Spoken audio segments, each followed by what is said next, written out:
Hello everyone, welcome back to the Ram Records YouTube.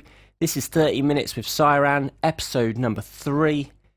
Last episode we went through our track Big Rig and we got through the drums and the basses. So we are continuing where we left off and we're going to be covering the synths, all the pianos, the pad lines, the vocals and the effects channels.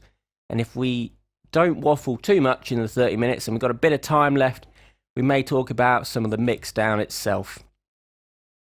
Exactly. So I think without any further ado, we should jump straight into the synth lines that we've done in the pianos, which is there in the sort of the purple colour. So if we just solo those and let them play, and then we'll talk about each one. Because as you can see from the mixer channel, we've got 4 different synths all playing and doing their part.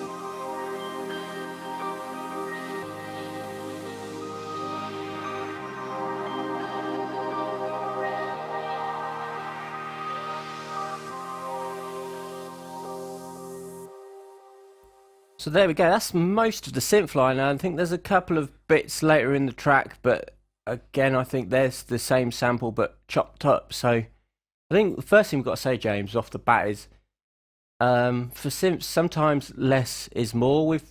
This was one of those tracks where the sounds that we got initially all just sort of worked together to create a nice melodic line to really help sort of bring the track in to anticipate the drop. Exactly, yeah, and I agree. Less is more, and there's not too much going on the synth line front. We want to leave room for the drums and the bass. We've got a few effects that we'll go through as well. But yeah, it's just there complementing everything, gluing the different parts of the songs together. But it works really well as well. Yeah, definitely. I think one thing, if we were doing this tune in 2021, we probably would do it a bit different. We may find that we end up putting more in, and it's an easy trap that we still fall into this day. Is sometimes you need to throw everything in the kitchen sink, don't you? Everything's got to go in, and then you find you've just got a big hot pile steaming mess of sounds conflicting with each other. So what I would say is sometimes it's good when you're first starting out sketching down the track, throw everything at it. If you think it sounds good and you think it worked, get it in, and then slowly over time you take out elements. I remember talking to High Contrast, and there's one thing that he said that is the hardest thing is to learn when to take things out, because sometimes you think things are there but they're not actually contributing to the track enough. So if they're not contributing when you mute them, why are they in? Exactly, and I think I can't remember if this was a track that we had that process, but maybe it was just the case that we found 4 or 5 sounds and they all worked together, and it was like, you know what, that is enough for this. Move on. Yeah, I definitely think so. Let's go into this first pad then. As you can see, how we like to work. We like to put if it's an audio clip, we tend to work with audio and MIDI with samples. So we'll have the audio track, and then normally any automation clips will sit all underneath it. I think that's a habit I've come from working in Logic when I was in college and university. Logic and Cubase, where automation lanes are hidden underneath the track. I know in FL you can put automation wherever you want, but for me, having the clips underneath the audio file, it's quite easy to know what is what. So let's go and play this pad sound and see what's going on. So as you can tell, slow filters, which is something that we love to do, lots of filtering, and it slowly comes in and out. And I think That's a good way to keep things interesting. Yep, and just occupying the high end there. It's obviously we have a few other sounds that occupy the lows and mids. We'll get onto them, but I think another thing that we like to do as part of the process is just to give it a bit of a ramping effect, to give it a bit of variation and movement as well. So I believe, Yeah, so some yeah, normal EQ here, just rolling off the low end. If I'm just going to move that there. The filter, which is just FL's stock high pass filter. yeah, nothing fancy. Don't need anything fancy. Just a filter that does the job, and it does the job.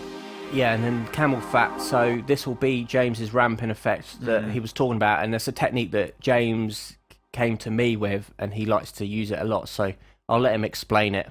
Yeah, I love this. In pretty much every single track we've done, there's something has got a ramping effect on it. It just gives a nice movement to something that can be quite static.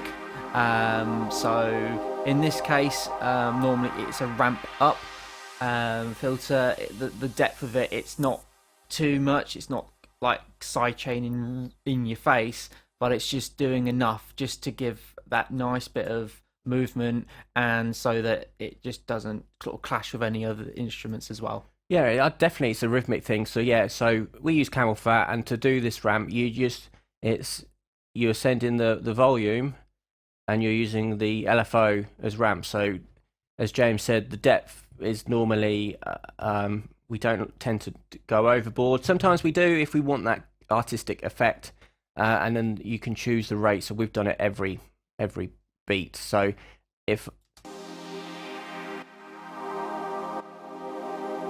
you can really hear the heavy sort of side chain pumping effect if we crank the amount all the way up. So we do it just so you do a little bit,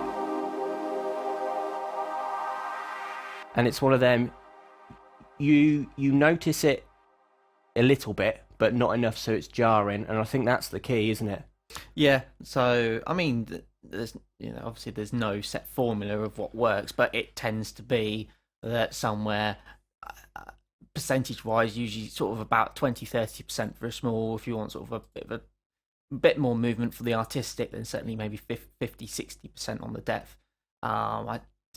It's rare that I'll do anything that's like 100% ramping, because it, as Josh said, it'd just be jarring more than anything. You still want to maintain that sort of flow, and if everything's just like ramping like that, you're not going to get that.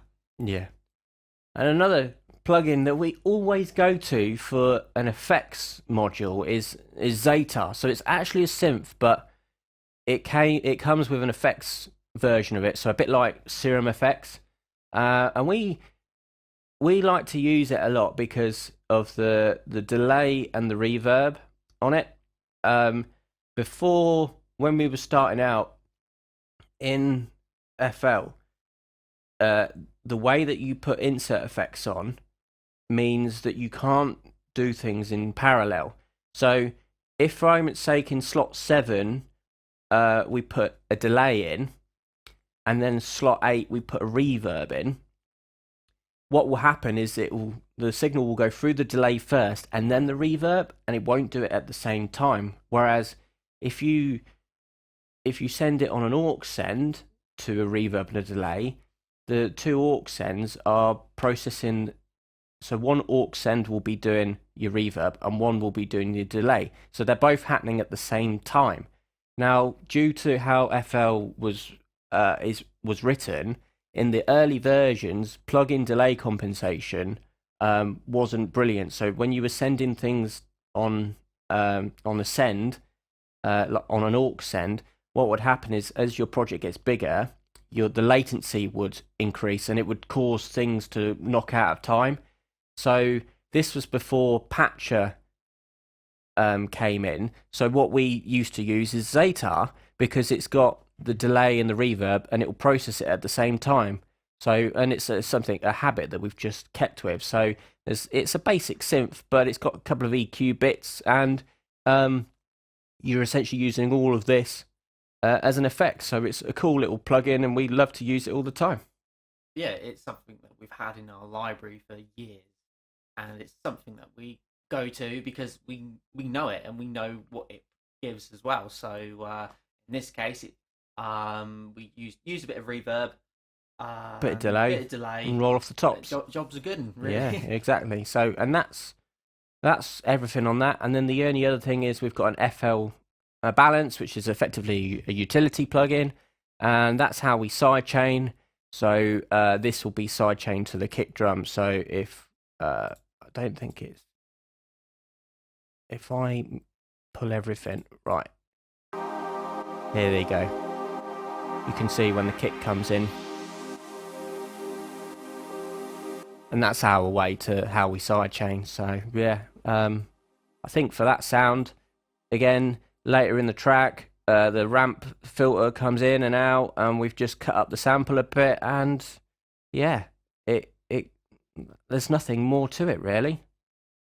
Keeping it simple. Yeah, is the main thing. Definitely. Right, piano. Now this is, it's not technically a piano, but we just named it as a piano. So I'll move it to when the filter kicks in.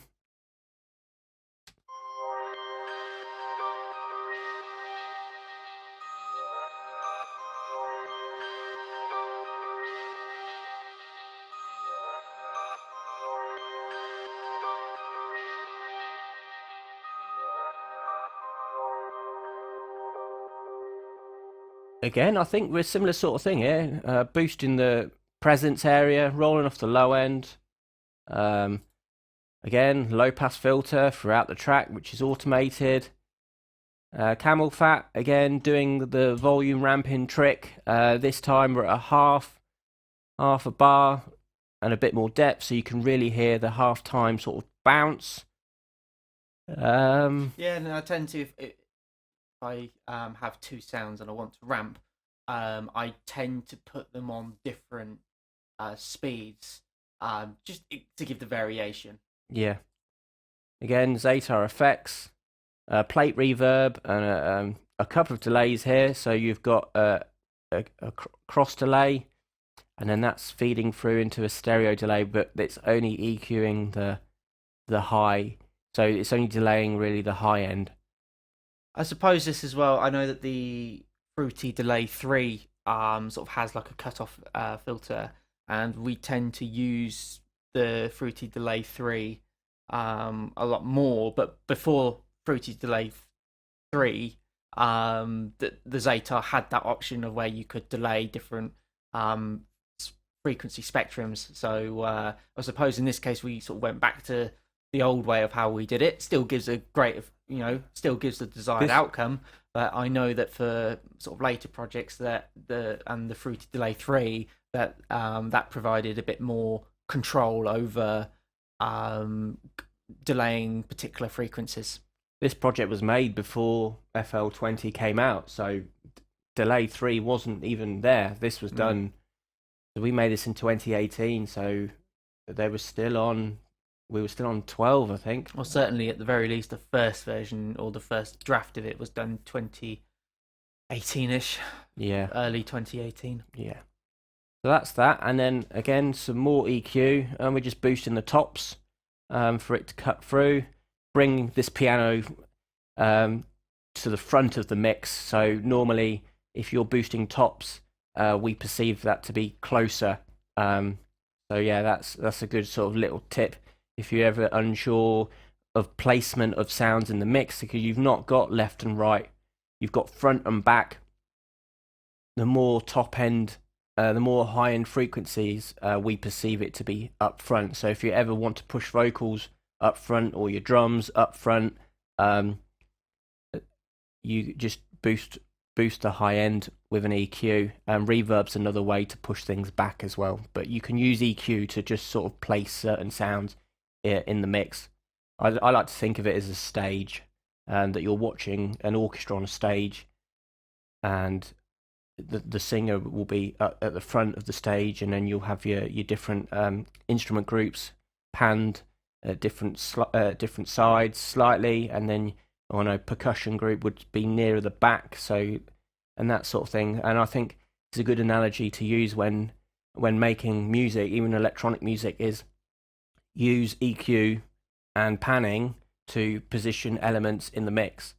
And it almost goes back to what you were saying, or we were saying at the very start of this episode, about completely chocking the mix up with lots of different sounds, that you've only got one stage, and if you are going to throw the kitchen sink at it at 30 different sounds, you got to think, well, that's 30 different places in the stage, and sometimes they're all crossing over each other and they're getting muddied up. So again, it just sort of goes back to that of having certain set groups in certain places is what makes a good sound. Yeah, definitely. So there's a later bit in this track so this is sort of the after the main drop, where it goes into the more stabby basses, where this piano we've cut up, so it's just doing a little bit of the riff. So what it's doing here is it's slowly filtering up.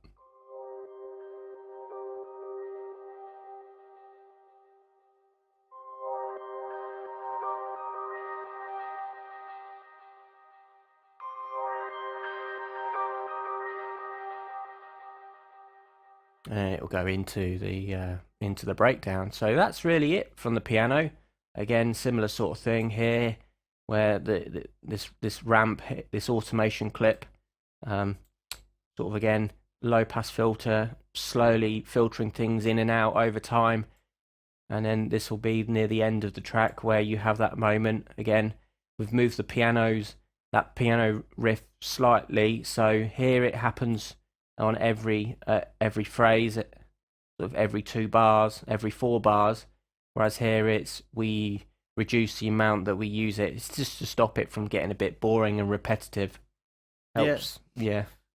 I think something else about the filter as well is that the bottom bit at 0% and the top bit at 100%, it's not necessarily 0 and 100 on the filter, so we'll reduce the range, or certainly on the low pass, where the 0% isn't like 10 hertz or something. We usually assign it so that 0% is something like I don't know, 200 hertz or something, so that even at the lowest point, you can still hear something. Of course, it's pretty much buried in the mix at that point. It's very low, but we always set it so that something can be heard at the lowest point on the range. Yeah, so here in FL anyways, I'm not sure if you can do this in other DAWs, but you can set a minimum and a maximum amount. I know in Ableton you can when you're setting MIDI.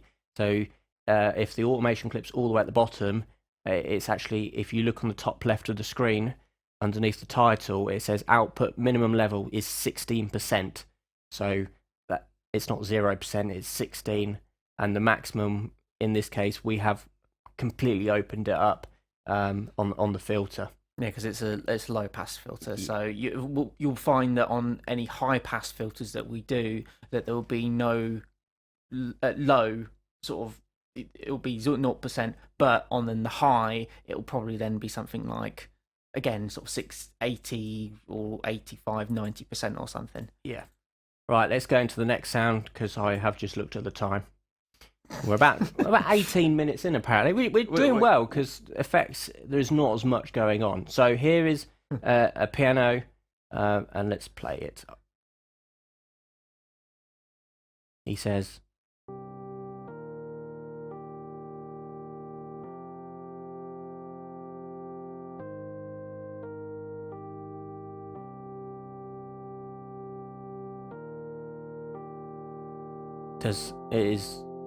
It sounds so sad on its own, and it's so like, oh, but it's again, it's the sound, and it works, and it's bog standard FL keys. Can't say much more than that. It's literally stock plugin. It's a Rhodes sample.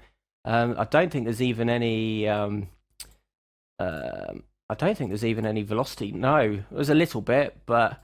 Who needs to splash out hundreds and hundreds on contacting like authentic piano samples? You got FL keys. It does the job. Exactly, does the job. Yeah, it sounds a bit cheap, but I tell you what, we've actually layered it up with a choir sound to sort of reinforce it. So again, here's the MIDI pattern. Not much going on, and that's that. And what I will do is the running theme of I think all our episodes so far. I think we've always said there's not much going on at some point. Yeah, it is. And again, I don't think there's much processing on that. Literally a filter and an EQ. There's not even any reverb or delay on that. No, we've got all the other sounds that are occupying different areas, providing then the reverb, the delays, the pumping effects. That's just almost like the stock level. Right, this is what it's doing. These are the chords that it's doing. Yeah. So I'm now going to play it with this choir pattern over the top.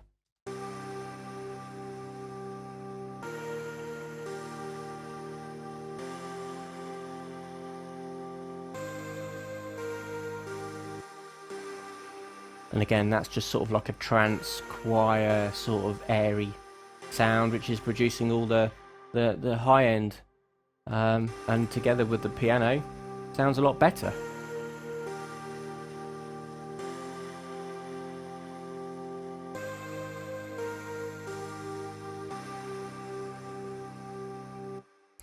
Yeah, can't say much more really on that, to be honest, James. I mean, it's a simple sound, but this is only really for the breakdown, and then you've got a separate choir pattern at the end of the track doing probably something slightly different. Yeah.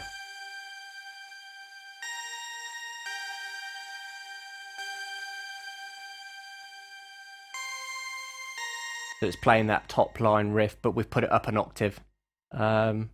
And yeah, when you listen to all the sounds together, this is at the last 16.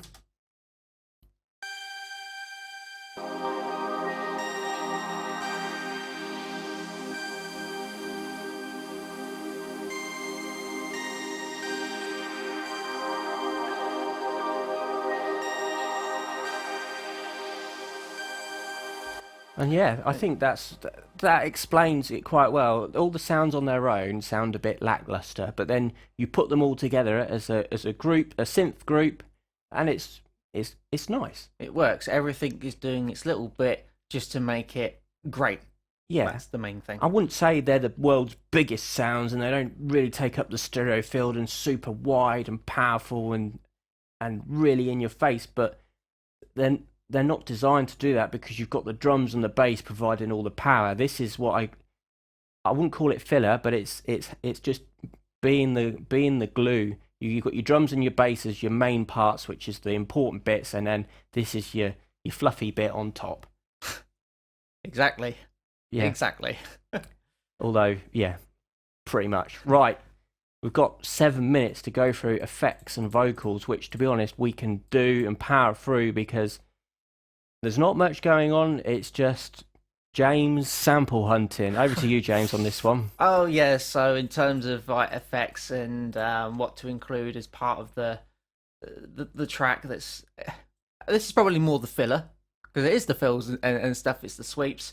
So generally, I will try at some point during making the track, I'll sit down and go, right, I need sweeps, I need things to fill in or high end sort of sounds just to break things up a bit, or transitional things. And to be honest, a lot of the effect sounds that we've used here are more for the transitional side of things.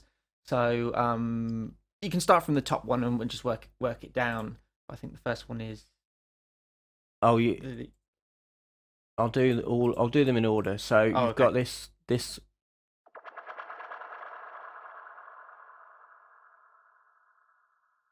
that's effects 2,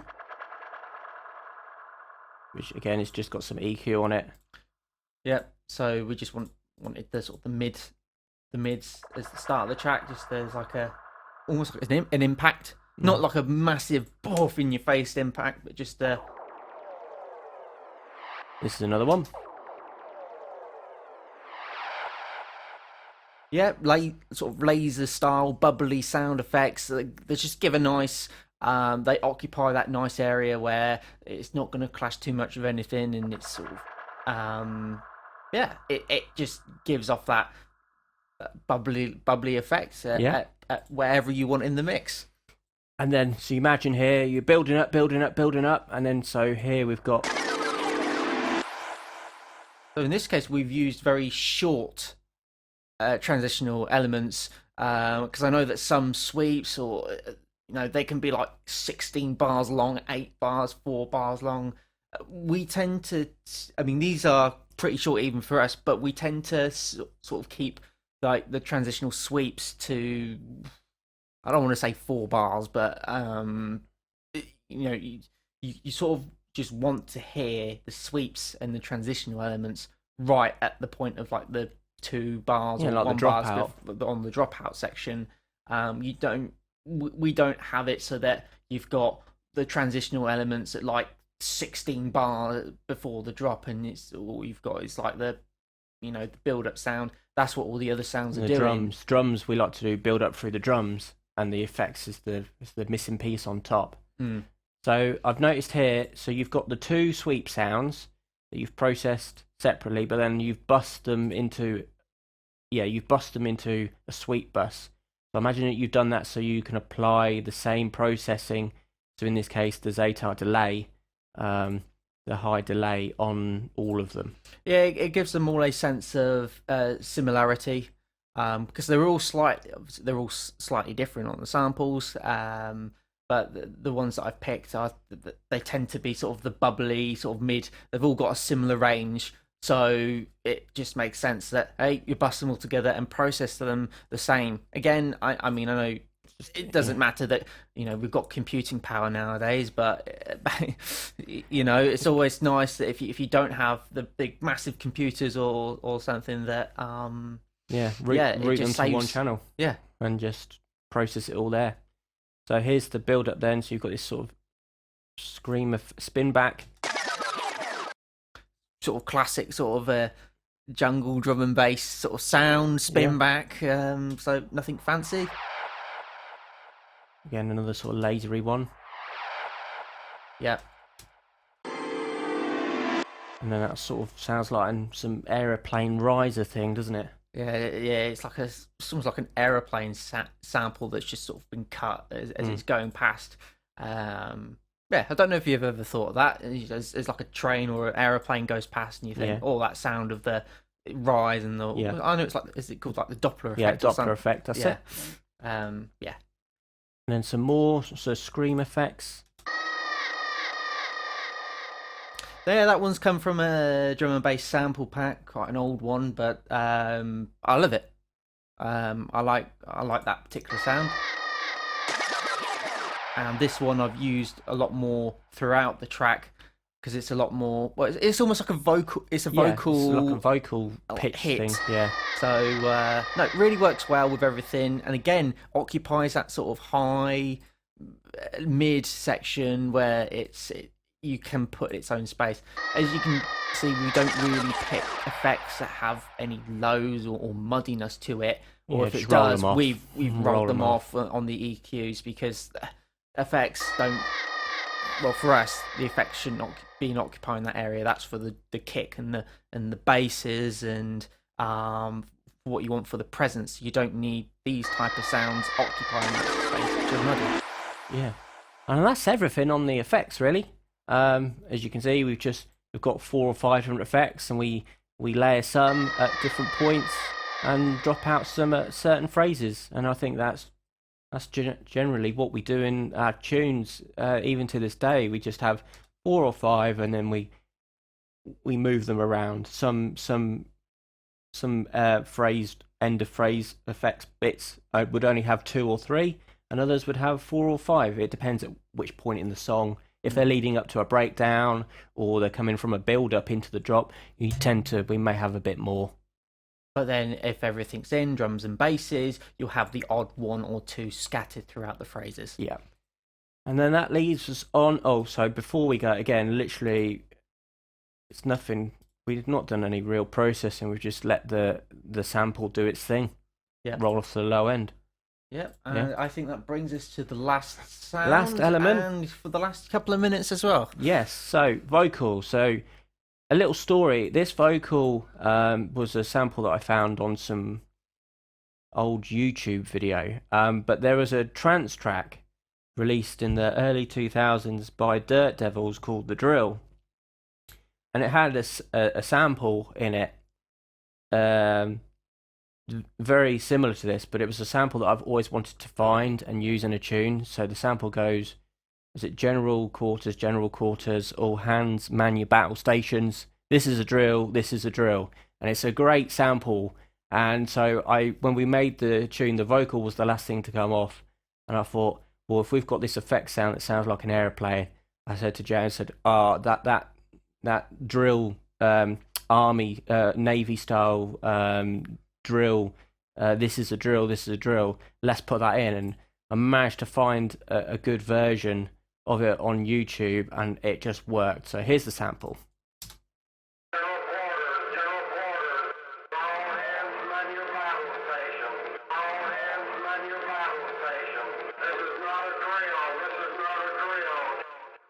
It's a great sample. So what I've done is I've chopped it up, time stretched it, and there's some distortion on there, on the tops to make it really sort of gritty.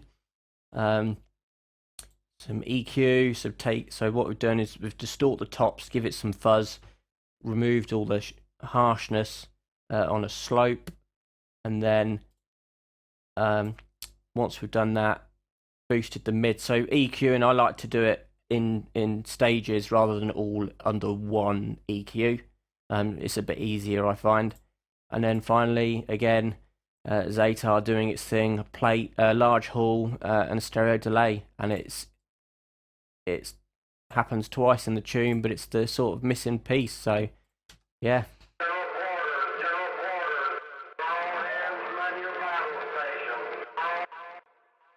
And then let's play it in the context of the track.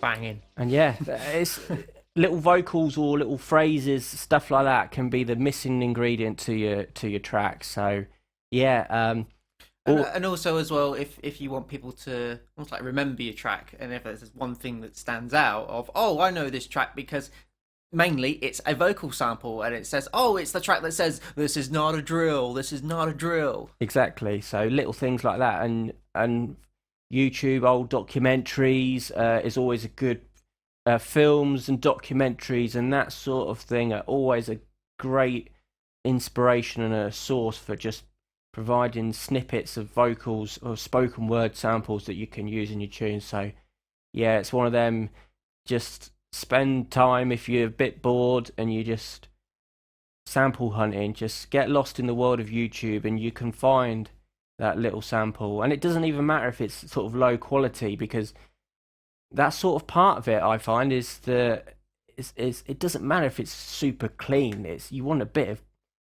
of that old film effect. So you can process it anyways to fit into the tracks. So yeah.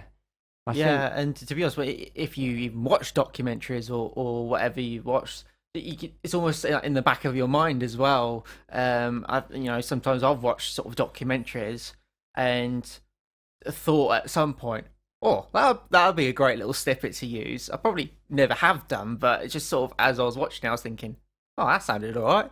Could use that in a track. Exactly, and speeches and that sort of thing. So that's one thing that we'd say is can be good source of little snippets of little documentaries and that sort of thing. Poems spoken, so people doing poem recitals is always a good one. Yeah. Especially because a lot of the time they don't have any background music. So yeah, and that was the final bit of the track, and we've come to the end of this video. We've just ticked over 30 minutes, 34 to be exact. So that was Big Rig. We hope you enjoyed the breakdown. We're going to do more tunes in the future episodes. Big thanks to Ram as always for putting up these videos on their YouTube channel. If you want to know anything more, get involved, hit us up on the socials, SyRan DNB on all the socials. Drop a comment, like the video, subscribe to the YouTube channels, and we will be back next month for episode 4. If you want us to cover a particular area, let us know in the comments, and we will get round to doing that. So, just a quick recap then. For the first episode, we spoke about the drums paradigm. Then for episode 2, we spoke about the drums and the bass of Big Rig.